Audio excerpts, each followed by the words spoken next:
नमस्कार, मैं कुलदीप सिंह न्यूज का अड्डा पर आपका स्वागत है। फाइनेंस मिनिस्टर निर्मला सीतारमण ने आज मोदी सरकार का 9वां बजट पेश किया। ये बजट एक तरीके से उम्मीदों आशाओं का बजट कहा जा सकता है। इसमें बैलेंस वे में सरकार ने सबको देने की कोशिश की है। सबसे बड़ी बात इसमें यह रही कि चूंकि बीते 10 महीने के लॉकडाउन और कोरोना की वजह से जो देश की इकोनॉमी गर्त में गई है, उसको निकालने के लिए इस तरीके के प्रावधान की ज़रूरत थी। सरकार ने इसमें कई सारे प्रावधान किए मसलन, लेकिन जो 3 चीज़ों पर सबसे ज़्यादा इसका फोकस रहा है वो है एग्रीकल्चर, इंफ्रास्ट्रक्चर और हेल्थ सेक्टर। इन 3 चीज़ों पर सबसे ज़्यादा फोकस रहा क्योंकि कोरोना ने ये दिखाया कि हमारी कोई क्षमताएं नहीं है मनुष्य की। इसलिए हमारा सबसे ज़्यादा फोकस इस पर है कि हेल्थ सेक्टर में भी निवेश हो। और शायद यही वजह है कि देश में वैक्सीनेशन प्रोग्राम को कंटिन्यू करने के लिए, मतलब देश में वैक्सीनेशन प्रोग्राम चलता रहे, तो त्वरित तौर पर जो है वित्त मंत्री ने 35,000 करोड़ रुपए का ऐलान किया है। ये फंड शुरुआती तौर पर है, बाद में ज़रूरत पड़ने पर इसे और रेस किया जाएगा, ऐसा मोदी जी ने कहा है, पीएम मोदी ने। स्वास्थ्य क्षेत्रों में सरकार जो है 2.38 लाख करोड़ रुपए खर्च करेगी। इससे नए हॉस्पिटल्स बनाए जाएंगे, नए मेडिकल कॉलेजेस खोले जाएंगे और देश में 4 नई वायरोलॉजी लैब्स खोली जाएंगी। अभी तक देश में वायरोलॉजी लैब की बहुत ज़्यादा कमी थी, और लेकिन जब कोरोना आया तो इसकी टेस्टिंग में काफ़ी सारी दिक्कतों का सामना करना पड़ा, जिसके बाद इस बजट में सरकार ने यह डिसाइड किया है कि अलग से वायरोलॉजी लैब्स खोली जाएंगी, 4 वायरोलॉजी लैब।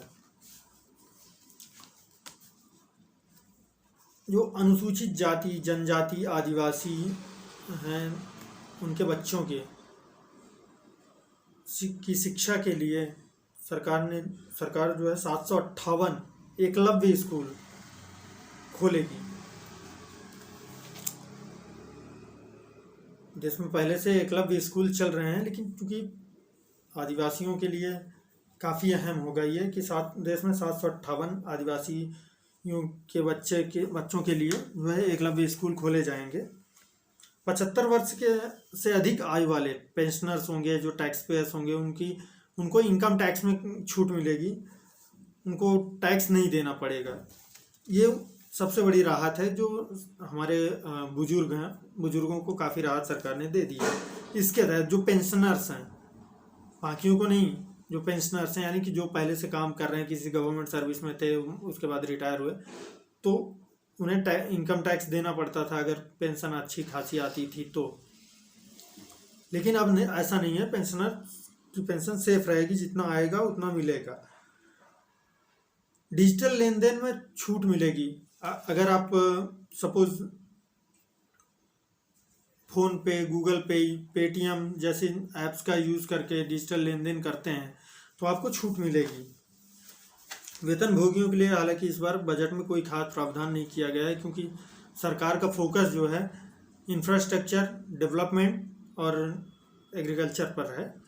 तो इसलिए जो सैलरीड एम्प्लॉई हैं उनको कोई खास कुछ भी नहीं दिया गया है, वो खाली हाथ ही रह गए हैं, क्योंकि उनमें ना तो टैक्स पहले से उन पर लगा था वो टैक्स भी नहीं घटाया गया, और ना ही उनके लिए किसी प्रकार की योजनाओं का ऐलान किया गया है। क्योंकि कॉमन सेंस है कि उन्हीं के टैक्सेस से सरकार को एक बड़ा हिस्सा जाता है, जिससे बाकी की विकास की योजनाएं चलती हैं। इसलिए ऐसा नहीं हो रहा है। इसके अलावा लोहा इस्पात, जो आयरन स्टील्स वगैरह हैं, ये महंगे हो रहे हैं। मोबाइल लैपटॉप जो लग्जरी की चीज़ें हैं, वो उस पर टैक्स बढ़ेगा, सरकार उन्हें महंगी कर रही है। लेकिन क्योंकि शादी का सीजन आने वाला है और इस बार सोना और चांदी सस्ता होने की उम्मीद है, वहीं एग्रीकल्चर पर, कृषि के क्षेत्र पर कृषि सेस लगाए, मतलब कृषि एग्रीकल्चर सेस लगा रही है सरकार पेट्रोल और डीजल पर।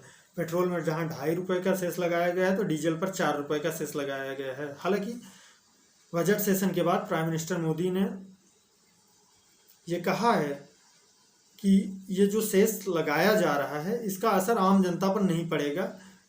इसके लिए हमने अलग से एक रास्ता निकाला है, वो ये है कि जो हमारा बेसिक एक्साइज ड्यूटी टैक्स था, तो बेसिक एक्साइज ड्यूटी और स्पेशल एक्साइज ड्यूटी इन दोनों को कम घटा दिया गया है, तो इसकी भरपाई उधर से की जाएगी। एयर इंडिया को सरकार बेचने का प्लान बना रही है। इसमें टाटा ग्रुप जो है पहले ही अपना इंटरेस्ट दिखा चुके हैं, तो एयर इंडिया को बेचा जाएगा। श्रमिकों के लिए न्यूनतम वेतन योजना लाएगी। जो वर्कर्स हैं, जो हमारे श्रमिक भाई हैं, उनके लिए मिनिमम सैलरी की प्लानिंग की जाएगी, मिनिमम सैलरी प्रोजेक्ट लाया जाएगा। इसके तहत एक क्राइटेरिया निर्धारित की जाएगी, सरकार निर्धारित करेगी कि इनको इतनी सैलरी देनी है। इससे कम सैलरी दी गई तो संबंधित व्यक्ति पर, संबंधित कंपनी पर कार्रवाई की जाएगी। घर खरीदने वाले लोगों के लिए अच्छी खबर है। अच्छी खबर ऐसे है कि जो सरकार, केवल अच्छी खबर इसलिए है कि जो टैक्स था उसमें कोई बदलाव नहीं किया गया, ना ही टैक्स की सीमाएं बढ़ाई हैं सरकार ने। केवल हुआ इतना है कि अगर आप घर खरीदते हैं तो जो 1.5 लाख रुपए तक की एक्स्ट्रा छूट आपको मिला करती थी, वो छूट की जो सीमा थी, समय सीमा थी, उसको बढ़ा दिया गया है। सरकार ने उसको बढ़ाकर जो है मार्च 2022 तक कर दिया है। तो अब 2022 तक इस टैक्स छूट की सीमा का लाभ लिया जा सकेगा। जो किफ़ायती घर वाले हैं उनके लिए ये है। इसके अलावा जो सबसे ज़्यादा जोर इस बार, मतलब सरकार ने इस बार जोर नॉर्थ ईस्ट के डेवलपमेंट पर दिया है। जो हमारे 7 सिस्टर्स हैं, 7 असम है, असम, अरुणाचल प्रदेश, मेघालय वगैरह हैं, मेघालय, त्रिपुरा, शिलोंग जो भी हैं, तो इन सारे 7 सिस्टर्स पर के डेवलपमेंट पर जोर दिया गया। तो सबसे पहले इस बार असम के लिए, चूँकि असम अपनी चाय बागानों के लिए फेमस है, तो वहाँ के जो टी वर्कर्स महिलाएं हैं, तो उन वीमेंस के लिए सरकार ने 1000 करोड़ रुपए का प्रावधान किया है। इससे उनके विकास पर जोर दिया जाएगा। जम्मू कश्मीर के यूनियन टेरिटरी बनने के बाद अब लद्दाख के भी चूँकि जब जम्मू कश्मीर से अनुच्छेद 370 हटाया गया, तो उसके बाद 2 पार्ट में बांटा गया। तो अब लद्दाख के लेह में सेंट्रल यूनिवर्सिटी खोली जाएगी, ताकि लद्दाखियों को, जो लद्दाखी हैं, उनको कहीं और जाने की आवश्यकता न पड़े, वो वहीं पे एजुकेशन ले सकें। अनुसूचित जनजाति के बच्चों को उनके डेवलपमेंट पर, उनके विकास पर, उनकी शिक्षा पर सरकार 6 साल में 32,219 करोड़ रुपए खर्च करेगी।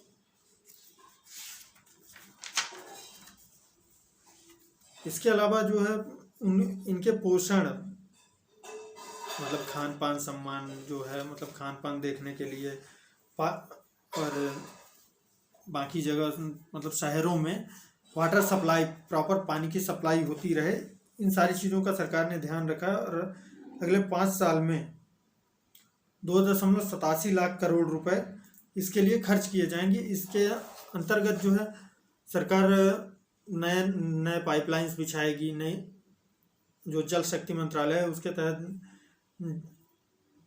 जल योजनाएं शुरू की जाएंगी, और अनादर वाटर प्रोजेक्ट स्टार्ट किए जाएंगे, नहरों का विकास किया जाएगा। ये सारे प्रोजेक्ट जो हैं, इन सारी चीज़ों में सरकार 2.87 लाख करोड़ रुपए खर्च करने वाली है।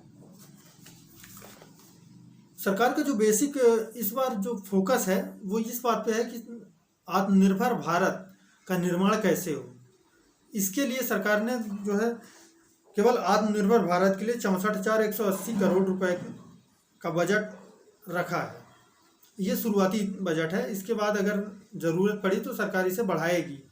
ऐसा पीएम ने कहा है, प्रधानमंत्री मोदी ने ये बात कही है।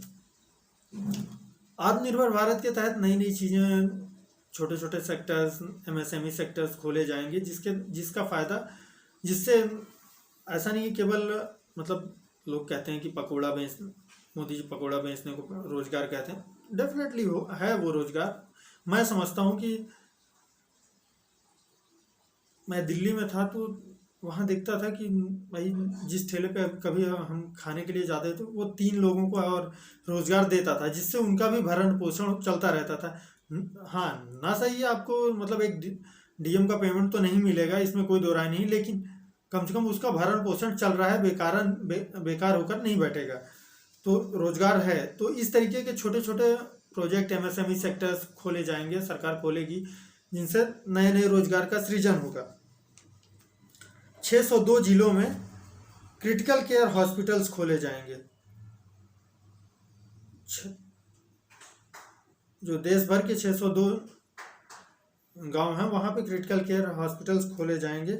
इंफ्रास्ट्रक्चर के फाइनेंशियल इंस्टीट्यूट के लिए, मतलब इंफ्रास्ट्रक्चर के क्षेत्र में फाइनेंशियल इंस्टीट्यूट की स्थापना करेगी सरकार, ताकि इंफ्रास्ट्रक्चर को बढ़ावा दिया जाए, चाहे वो रोड इंफ्रास्ट्रक्चर हो या कोई और इंफ्रास्ट्रक्चर हो, क्योंकि इंफ्रास्ट्रक्चर के कई सारे मायने हैं। तो इंफ्रास्ट्रक्चर के डेवलपमेंट पर सरकार जो है 20,000 करोड़ रुपए खर्च करने वाली है। इसके लिए बजट का आवंटन कर दिया गया है।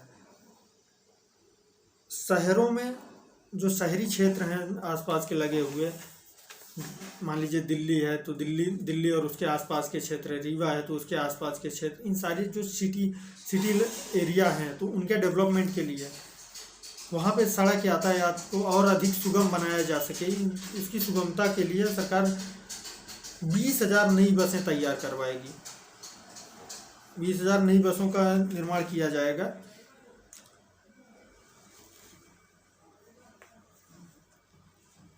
इस बजट को पेश करने से पहले सबसे शुरू में जो वित्त मंत्री ने ये कहा था कि भाई, उन्होंने गुरुदेव रविन्द्रनाथ टैगोर का एक कोट जो है बोला था, वो ये था कि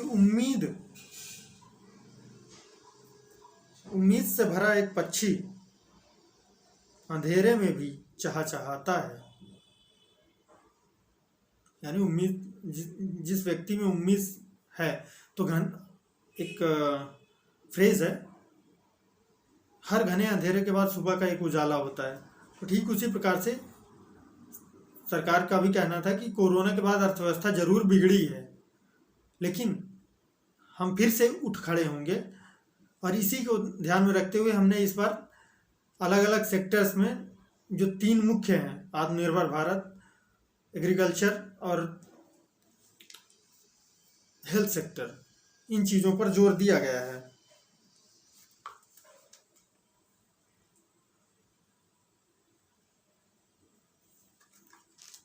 जो सबसे बड़ी बात है वो इंश्योरेंस सेक्टर्स में पहले 49% का जो FDI, फॉरेन डायरेक्ट इन्वेस्टमेंट हुआ करता था, तो जो फॉरेन डायरेक्ट इन्वेस्टमेंट हुआ करता था तो अब सरकार ने उसे 49 से बढ़ाकर 74% कर दिया है।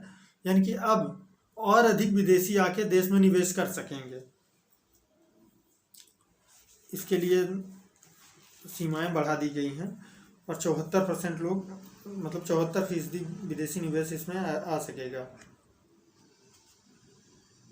ये एक तरीके का जो बजट है, तो जहाँ तक मैं समझता हूँ बजट के बारे में, जितना मैंने अभी तक पढ़ा और जो देखा, तो ये जो बजट है ये एक तरीके से इस बार जो बजट का टोटल फोकस है वो इस बात पे था कि देश में लंबे दौर के लॉकडाउन के बाद, कोरोना महामारी के बाद जो व्यापार चौपट हुए हैं, तो एमएसएमई सेक्टर्स, छोटे छोटे उद्योगों की स्थापना की जाए। एमएसएमई सेक्टर्स के जरिए इन उद्योगों को से रोजगार जो सृजन किया जाए, इसमें अलग अलग तरीके से लोगों को रोजगार मिलेगा। से फॉर एग्जांपल, मान लीजिए एक कंपनी खुलती है तो उसकी प्रोसेस, मान लीजिए फार्मिंग की एक कंपनी ओपन होती है तो उसकी प्रोसेसिंग, उसकी प्रोडक्शन यूनिट, तमाम तरह की, तो ऐसे में हज़ारों लोगों को रोजगार प्रोवाइड करने की सरकार की कोशिश है। बहरहाल, अगर आपको मेरी इन्फॉर्मेशन अच्छी लगी हो तो वीडियो को लाइक और सब्सक्राइब करें और आगे शेयर भी करें। Thank you very much.